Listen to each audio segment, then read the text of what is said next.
My naam is Frank Opperman en ek speel Dominee Tienie in die movie Dominee Tienie. Hallo, my naam is David die Jager en hier so langs met my vroutjie Andrea die Jager en ek het die musiek gedoen vir Dominee Tienie en sy is die produksie boekhouer van die produksie.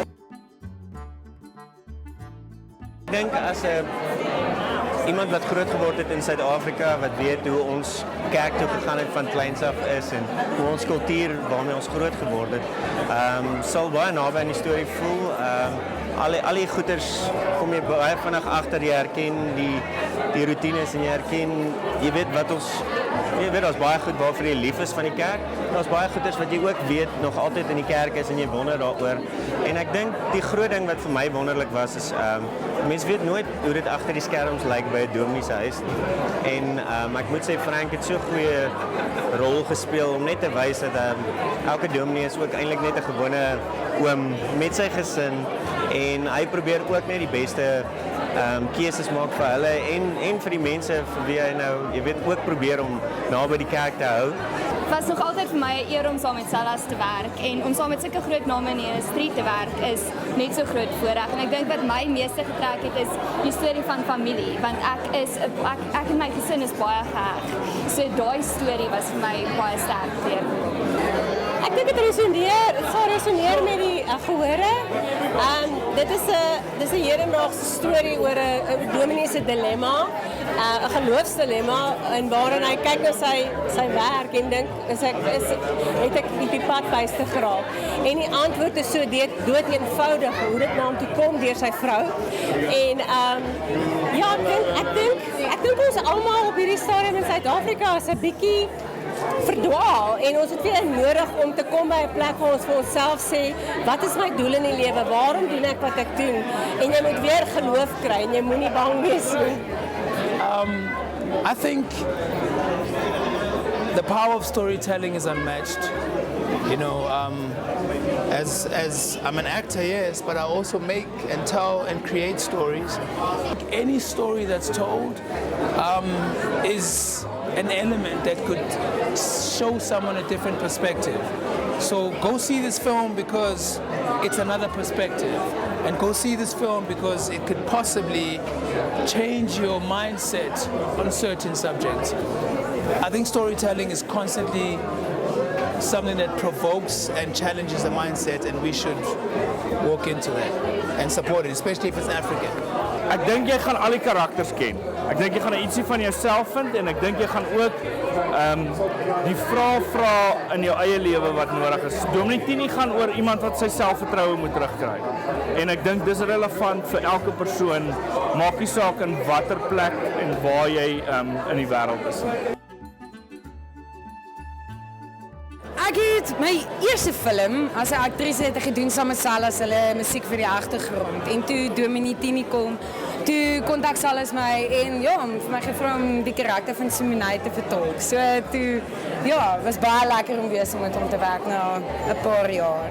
Silas het my gebel en hy het gesê Henrietta, ek het 'n rol wat ek wil hê jy moet speel. Ek het hom gesê Silas, is jy mal? Ek het so lank geact. En dit is hoe dit gebeur het. En toe sê ek vir hom, ja, ek sal graag wel, hy het van die teks gestuur en hier is ek vandag, ja. Silas called me while I was doing my travel makeover show and he said, I think I got a character for you. And it's an Afrikaans film and I said, I definitely want to do it. And he said, your characters and your lines are in English. It's okay, we've taken care of that. I was like, no, make it Afrikaans. That's the only way I'll do it. And he did, so I did it. Want ek het 260 eenman vertonings van die storie gedoen. So toe Silas my sê kom ons maak 'n movie daarvan, toe's ek natuurlik die eerste ou om ja te sê. Jo, daar's baie redes. Ek dink die eerste is Dominee Tienie, dis 'n teaterstuk wat baie rond gegaan het met Frank. Om met Silas te werk. Die skrip is fantasties. En die eindproduk het ook verskriklik mooi uitgekom. Ja, ek dink dit was die aantrekkingskrag baie aanvanklik gewees vir my en ek dink ook toe ons eventueel opstel kom, dit was so gemaklik en was so lekker gewees om deel te wees van hierdie produk. In die eerste plek is dit 'n fantastiese storie. Ek het die draai of die toneelstuk gesien wat Dana Snyman geskryf het en ek het al die prentjies gesien en dit was vir my net 'n fascinerende ding om te dink dat 'n Afrikaanse predikant nie weet waar hy inpas nie, want waar pas ek dan in? En dit was lekker om in daai area te gaan delf. Ons groot werk as filmmakers is om die vrae te vra, nie noodwendig om die antwoorde te hê nie, en daar's baie vrae te vra in die storie, en dit het my baie aangetrek tot dit. Things like, as an actor, my job is not to be in a comfort zone, it's not to play myself. As an actor, my purpose is to step into the shoes of another.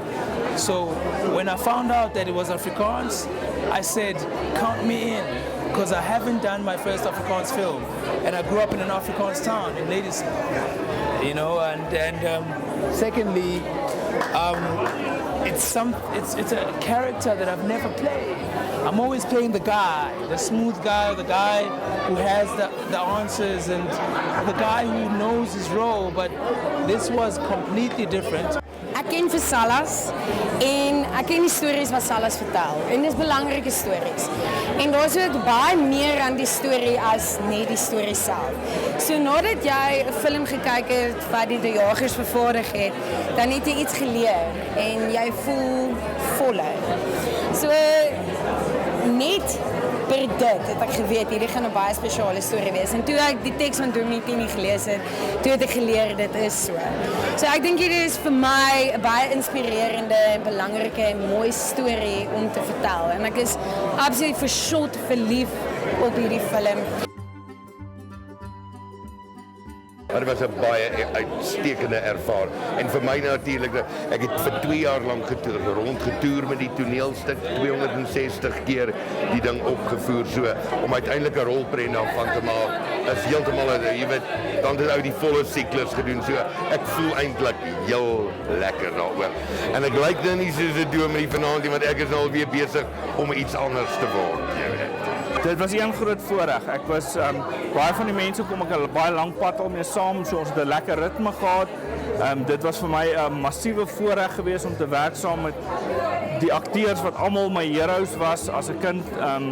Ek was party oggende angswekkend geweest om die oggende op te staan en te weet Regard en Annette en Frank en Henrietta en almal wag en hulle gaan vir jou vra wat om te doen en wat sê jy dan?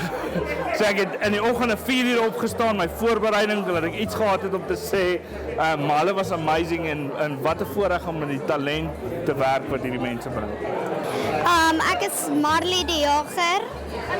Ek is Lisa die Jager en ons pa is Salas die Jager. Dit is 'n